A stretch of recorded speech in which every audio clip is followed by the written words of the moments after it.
awesome. Welcome to New Polity's podcast, everyone. We are here 2 weeks out from the death of Pope Benedict XVI, someone who has meant a great deal to so many of us.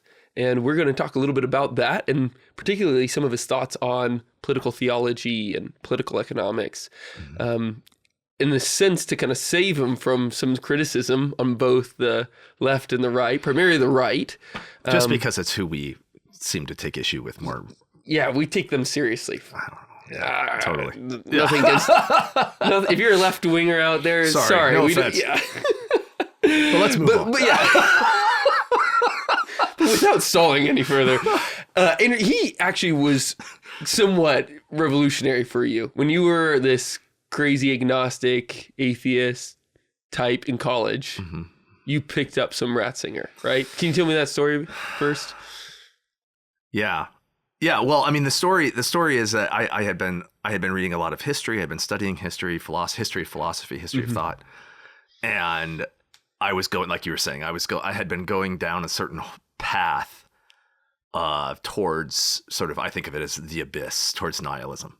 All right, towards the sort of destruction of the Enlightenment, and then the question is, well, if the Enlightenment is defunct, is no good, then what's left? Nothing. You know, so the postmodern sort of hole. You know, going down into that, and not liking it very much. Like aesthetically, I found it to be ugly and disconcerting. And I'm like, is this really what I need to be? You know? And then it's like, well, maybe the opposite is the case. Maybe it's not that nothing has meaning. Maybe it's that everything does. Yeah. Can I just switch? Can I just flip the whole thing around and be just as consistent? You know? And so I was like, well, I should explore this sort of Christianity thing. And so I picked up an introduction to Christianity, thinking, well, it'll be an introduction. 101. And so I was actually, I remember when I read it as like a 20-year-old, thinking that this was like an introductory catechesis sort of a book. Like I had no idea who Joseph Ratzinger was. I had no idea. It's like, and I remember going, this is the introductory text? Like, oh my, like, and what's next? Yeah. I was like, wow. And he blew my mind. And the reason why, I think at that time, I'm trying to remember, it was a long time ago, but was that he understood all the objections that I was so proud of myself for having sort of discerned or coming to, and just sort of moved past them, you know, like appropriated modernity and then just sort of pushed through it. And the reason why that was so powerful to me was because in my ignorance, I had associated Christianity, conservative Christianity, with what I thought of as being a sort of naive defense of Enlightenment, reason, and the Enlightenment in general, which I think often it seems strange to people to think that. But, can you explain that really quick? Oh, the whole idea of sort of disinterested natural reason and natural law, and the idea, and even the idea of sort of ethical or moral norms being self-evident. Yeah, that you can just discern these all by yourself. Sort of just sit around and look around and just think, well, reason tells me that I ought to love my neighbor. And it's like, actually, reason doesn't tell me that. Actually, if I'm just going to be on my own, then I end up with Nietzsche. You know, like he's actually the smartest one I've encountered when I'm on my own. You know. Yeah. Okay, so you know, I didn't buy that stuff, and so it struck me as sort of that form of reasoning struck me as like there just wasn't much there. And he was the one that introduced me to this whole communio 20th century. So I moved directly from him into de Lubac and Balthasar and all, and then like, oh, actually these guys understand all this and understand it better than the other people I was reading, and the guys that are actually was smarter. Yeah, they were smarter responding to it. Yeah, right. So that had a huge impact on me. Yes. Yeah. De Lubac, not Derrida type thing. Yeah, exactly. It's like they already know everything that he's saying, and have gone past it already. Right. So I guess that's the sort of short version of the story. Yeah, well, that's a good story. He gave us you, I guess. Yeah. The I think when looking at some of the criticisms of Pope Benedict from that right wing position, they often mark him as being a liberal, of actually not really solving the problems that you're saying that he solved. Right. And primarily that there's this kind of wishy-washy thing because he's not okay with just giving the facts. I mean, even his Episcopal Coat of Arms had that we were co-laborers of the truth. Yeah. It's like, oh, if Pope Francis said that, I mean, it's like people would just go up in arms. They would say that that's just a heresy of heresies. Right. But then he does it, and we all kind of like trust him of being a genius, so he gets away with it. But oftentimes we don't, especially on the right, don't sit and think, well, what do you actually mean by that? Yeah, I mean, what's brilliant there, and this is talking about Benedict is somewhat hard for me because I've never written on him, I've never taught him, and so I read. But it doesn't get stored away the way it does when you teach or you write on it. So I'll do the best I can. But that idea of something like being a coworker in the truth, well, what's going on there, I think, is that what he wants us to see, what he's asserting, is that the historical world, the world that we live in, the world of man, is not separated from the world of revelation and God. What I mean is like it is exactly the recipient and the field on which Christianity plays itself out. Okay, so there's not. We could have our culture. We could build it up in various ways. Like we could be not sports obsessed, and there have been cultures that have not been sports obsessed. Romans could have had something else other than gladiatorial games. That the Hebrews could have spoken a different language, that they could have different rituals and patterns of their life. But when the word enters into the culture, he has to be intelligible and conform to it, the form that the word takes. Right. The word is spoken. Yeah. And so because of that, a word is a middle term between a speaker and a listener. Right. It's only sort of oddly a word if I say a sound and it means nothing to you. It's only a word to like a third party, right? Not to us. Yes, right. Do you know what I mean? Yep. Like you don't know it, so it's not a word. And so that very concept right there is one of entering into the human world and speaking to it. So the word then revelation is not. It's not that humanity determines what's the content of revelation, but that revelation is a response to humanity. Do you see, and speaking to them? So that means that the content of revelation is always historical. Right now, some people get all bent out of shape because they're like, well, that sounds like modernism or something. But the mistake that the modernists are making is thereby relativizing it, right? Like coming to that sort of a conclusion and thereby saying, therefore, there's no content. Or something like that. Whereas Ratzinger saying, no, therefore, man's history is a part of the very essence of the revelation. Right. Yes. Right. It's in it from within. Yeah. Right. Yeah, I would say it's its nature even. Yeah. I mean, to maybe go into too much philosophical language, but actually, insofar as the truth is actually revealed and manifested in a particular way, the form that it takes is culturally contingent. Well, the formal cause of something is from whence a nature derives, because it is the source and the cause of it being intelligible, right? Right, exactly. I mean, I know that's kind of like, that's metaphysics 101 or logic 101, but it's really But you see helpful. what's happening is that you're bringing history, you're not treating history as a problem. Right? But you're treating history as like a problem to work around. Right? You're treating history as the heart of it. Yeah. God reveals himself in time. Because he's actually coming to us as a man. Yeah. In time and speaking in language. So once you come to understand the implications of that way of thinking, then so much of the modern and postmodern critiques become nullified or become capable of being dealt with. Do you see? Because you're not claiming some sort of absolute propositional independent truth outside of the reception of the truth, right? Reception becomes integral to truth. Yeah.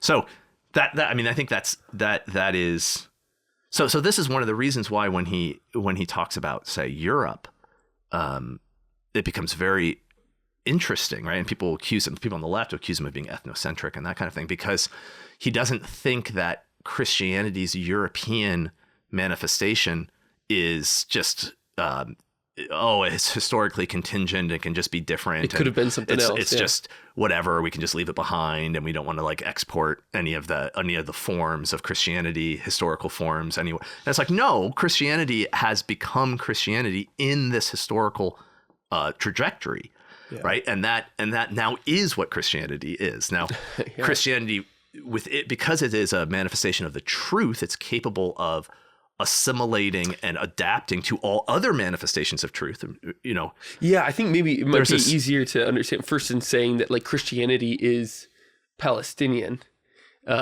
Like, does that make, like, you know, like Jesus came as a Jew, right? You know, he came to Israel, you know. It's like there is something that you just cannot say, like, sure, he could have picked Ethiopia, I guess he could have picked, well, those sorts of counterfactuals are just neither here nor there. Yeah, because he actually defined it as something, yes, right? Right. And the same thing is like the growth and the outworking of Christianity happened in Europe.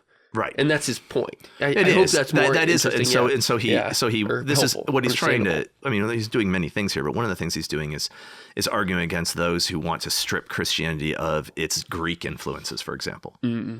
Right. And that, because he wants to assert that no, Greek philosophy is actually, at this point, essential. I mean, it's actually now an aspect of what Christianity is, right? It's not superfluous. Right. Yeah.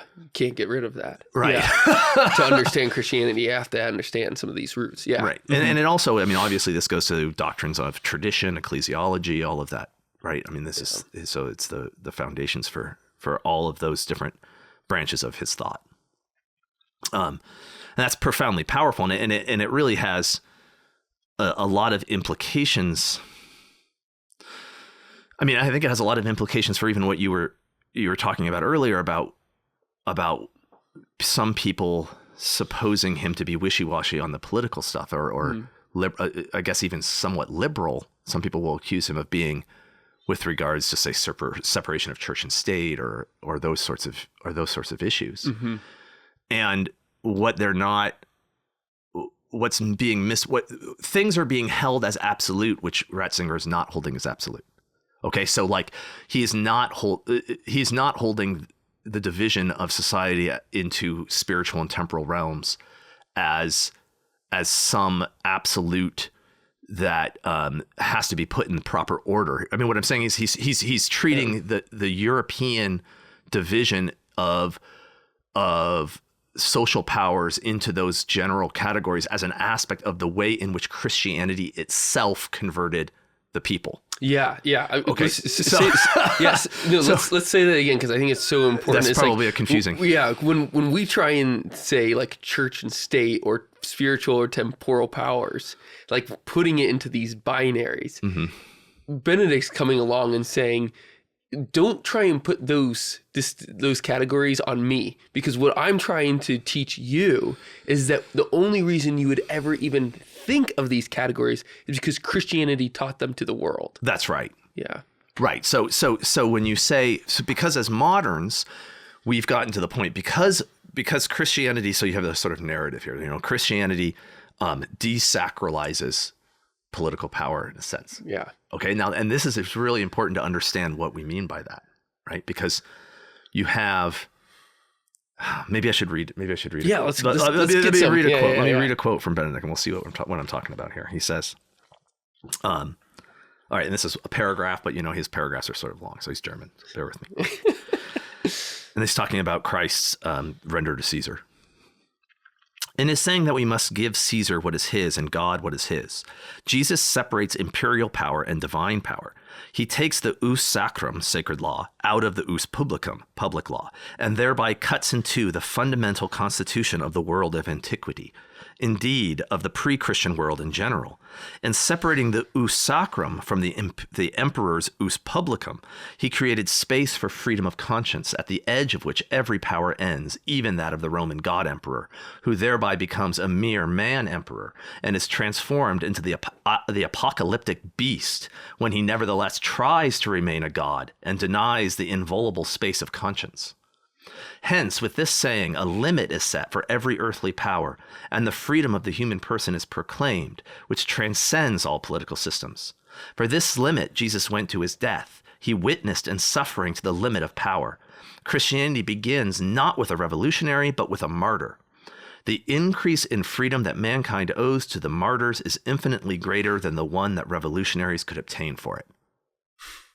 Okay, now, if you want to read that in a sort of modern way, you can say, look, he's saying that the emperor used to be religious, and then Christianity, or then he made the emperor secular, or something, and then we have this other realm that's now religious. But the thing is that that's not what's going on at all here, because what is it that renders the emperor no longer a god? What is it that renders the emperor no longer a god king, a god man? The actual god man, right? Christ, the actual god king, right? And so Christianity, as Christianity, rearranges or renders the idea of the political realm as also at the same time the spiritual, so the temporal and the spiritual as one, so the historically contingent being the absolute, right? That sort of idea, and says, no, the absolute is the absolute, and it manifests itself historically in historical specifications or historical contingency, but the historically contingent can never be mistaken for the absolute. Now, and every person as person has a share in the absolute, even as they participate in the particular, right? So now we've got the separation into the spiritual and the temporal, right? That the spirit separation into the absolute and the historical, right? The temporal and and that which doesn't change. I think today's point in history, ironically, I think actually the absolute and the historical is probably a more helpful distinction for us than spiritual and temporal, because we just get stuck in church state, liberal Christian. I just think economies there. It's such a mistake to think that the spiritual power is the ecclesiastical hierarchy. Or even that it's completely separable from the temporal stuff. It's like, all right, I guess we're all damned here. The point that's being made here is, and I mean, think about this. Okay, so, it's a separation of the political into the religious. It's like, well, no, Christianity is what does it. Christianity is the religious, the meta religion. Yeah. So the point is that like the distinction between the temporal and the spiritual, and then their complex relationship, is that what we were talking about earlier about that intervention into time, or that involvement into time of the divine, right? You can't mistake that involvement in time for the divine, right? Do you know? Yes. And that's what the pagans are doing, right? And so that distinction then, because it in a sense it doesn't render what's happening temporally the temporal meaningless. It certainly doesn't render it secular, right? Because it's of course exactly Christianity that is doing this. So unless you're going to say Christianity is secular, which would just be a weird thing to say, right? I mean, I guess you can play games with definitions, but unless you're willing to say that, then you've got to say that no, the temporal realm, or the temporal power, the temporal whatever, emerges as such only within Christianity. Yep. Okay, so the point is you can't get more integralist. Yeah. Right? Like it's more integral than the integralists. Yeah. Far more, in fact. Yeah, well, that's not that hard, actually. As we've but I mean, way more. Yeah. So I think maybe if I could try and summarize this again, because this might be a lot, and this attempt might be unhelpful. But here we go. If, as Benedict has put elsewhere, if without Christianity, we are closed off from heaven, this is all that we have here. And so there would be no conception at all of a temporal and spiritual division. Right. But what Christ does by entering in these last days, he's not spoken by means of a prophet, but by means of his son, by God actually penetrating into this realm, he has revealed to us that what we're doing here, this cultural thing that's happening, these worlds that we are building, the societies that we're constructing, are relative. We could be doing something else, and yet we still have eternal access to knowing and loving God, which is the baseline of how he started his pontificate with Deus Caritas Est, in saying that, now this is so important because with God coming into our historical settings, he can take hold, the spiritual, he who is the Holy Spirit can take hold of all temporal things and gather them into himself, to redeem them, to make all temporal things spiritual things. That's why I think almost the language of the absolute and the historical are almost more helpful, because the absolute is penetrating into what could be otherwise and saying, I'm claiming this in gratuity, in love for me as a truth. Hence his episcopal coat of arms. Yeah. It allows this way of understanding it. Then allows us, I think, to make sense of some of the language that Benedict sometimes uses of tolerance, pluralism, freedom of conscience, because some of that people will mistake that for sort of liberalism. But what he's actually asserting is that it is within the humility of Christianity, right? The sort of humble confidence of Christianity in that allows men to tolerate each other. I mean, we've talked about like to know that the historical is not the absolute. Okay. And so to know that there are different threads going on, that there's things I may not understand, or there's participations in the truth that are different than me. There's ways of being and moving towards the objective that are not exactly mine. Yep. Right. And so even if I'm in a position of power, then I have to maintain at no point succumb to indifference ever. Yeah. Right. But I have to have patience and compassion and mercy and in that allow the temporal to be the temporal and not try to make it the absolute. Right. And if this we are close off, right. If we are close off from heaven, if this is all there is, then there is this kind of uber desire for control. I mean, like in the Ubermensch kind of sense, like you're trying to gather to hold in place. Right.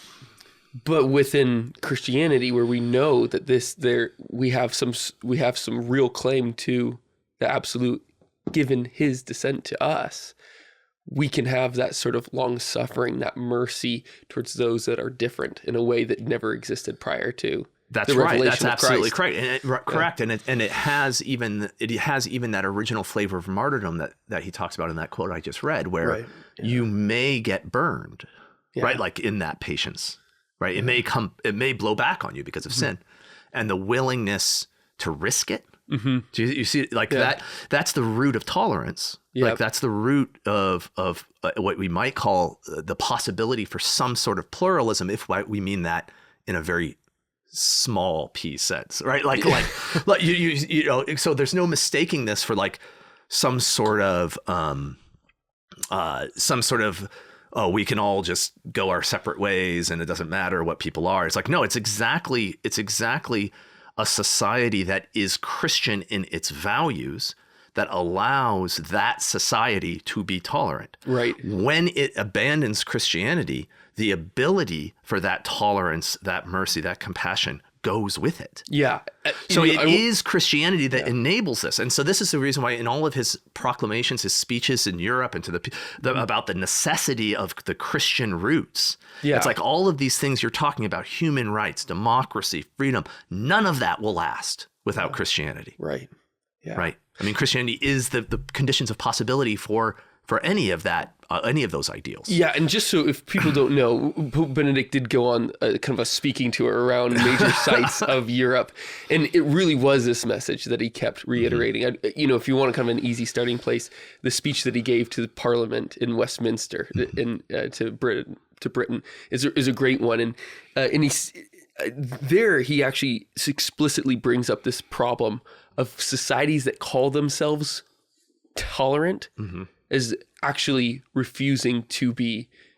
This abandonment of Christ is ultimately dislocating yourself from the ability to be tolerant, to be merciful. Because if you abandon the Christian, the reality of Christianity. So if you abandon what we've been talking about this whole time about the interpenetration of the absolute in the particular, if you abandon that, then your choices become rather limited.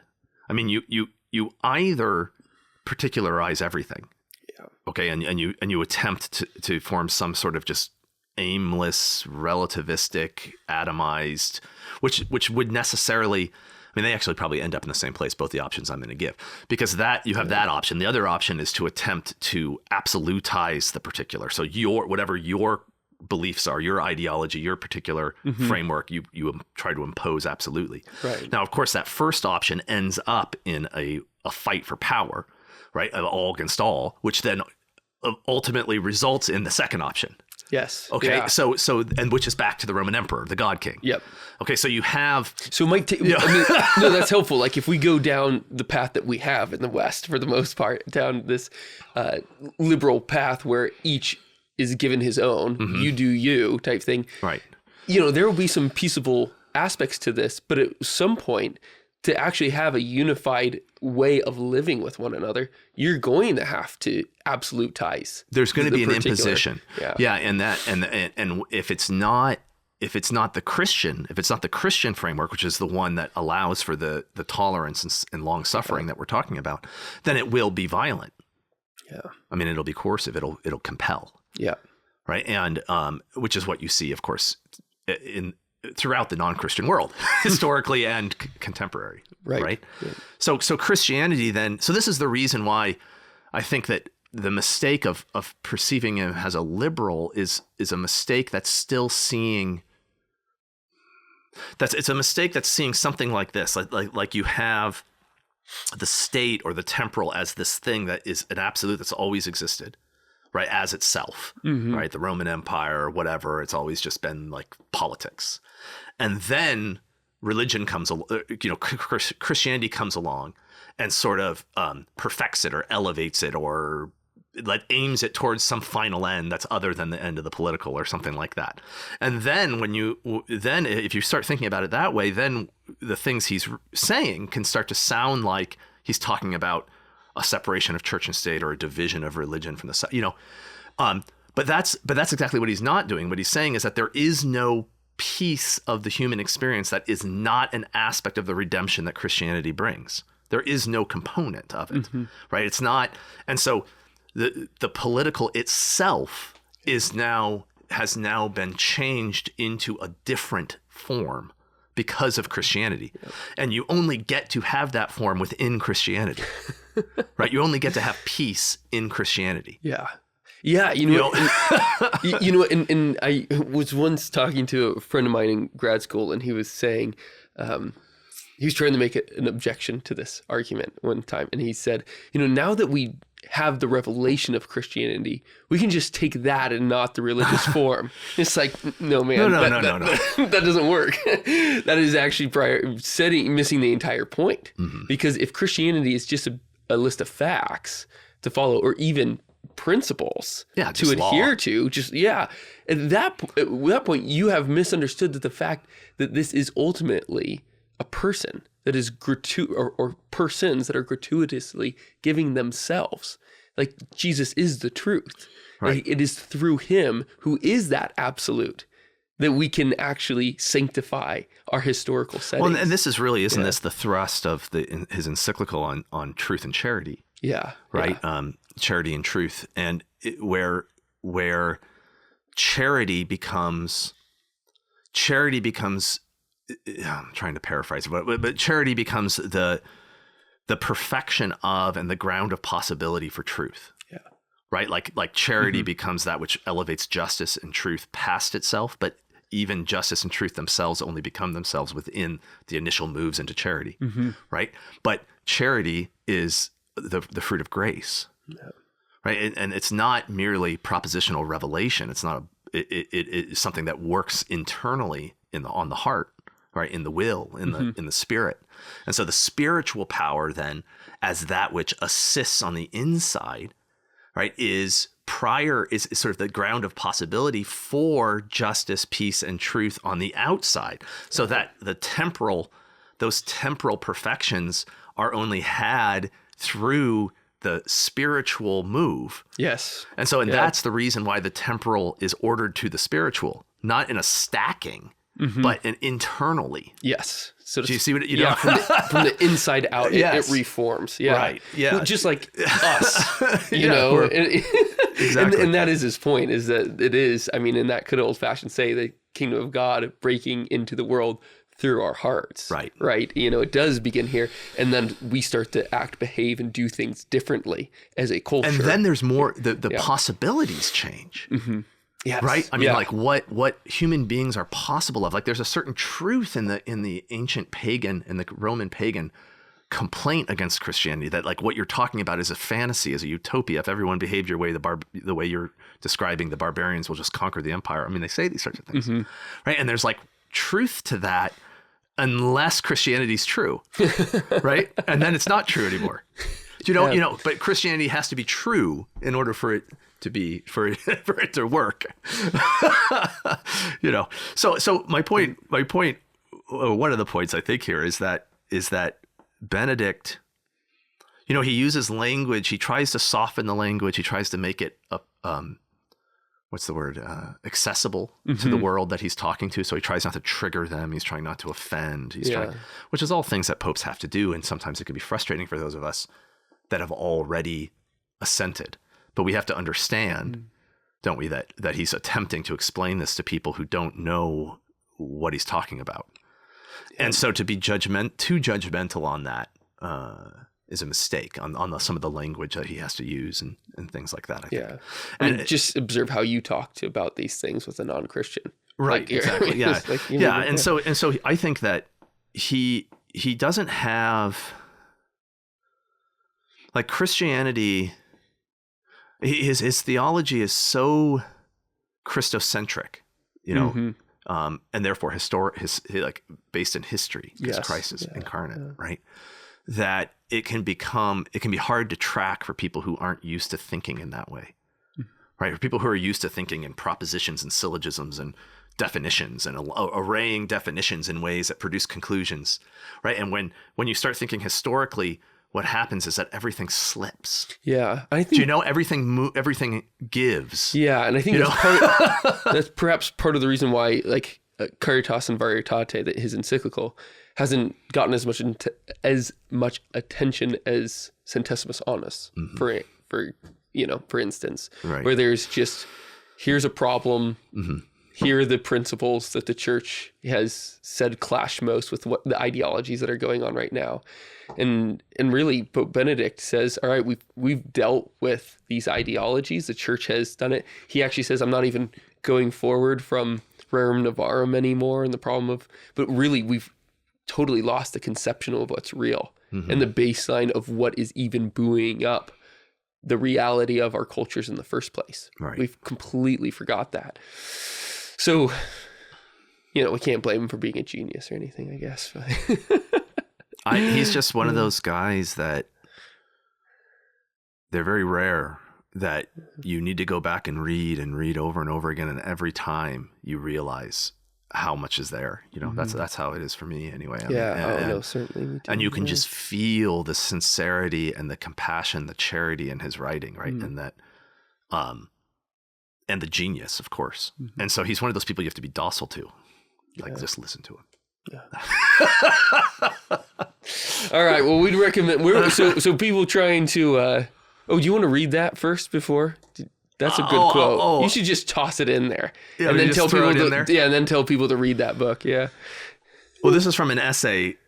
It's called an essay that's called "A Christian Orientation in a Pluralistic Democracy?" ? All right, and it is a little passage where he says. But in general, it is clear in the contemporary world that the faith's claim to public validity should not impair the state's pluralism and religious tolerance. Right?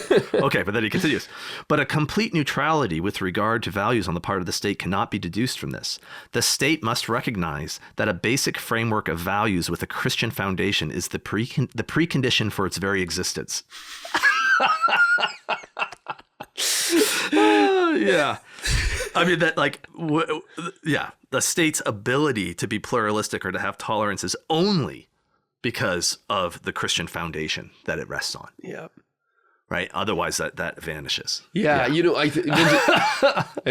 sorry, I know we're trying to conclude, and we will, but I mentioned to you whilst we were enjoying a very nice sausage and pepperoni pizza for lunch that, really did come down to it when I was trying to decide, like, do I go with my mom's faith or my dad's faith in middle school and stuff, is that that long suffering that just is a reality of God, whoever he is, just didn't fit with any other religious narrative that I found.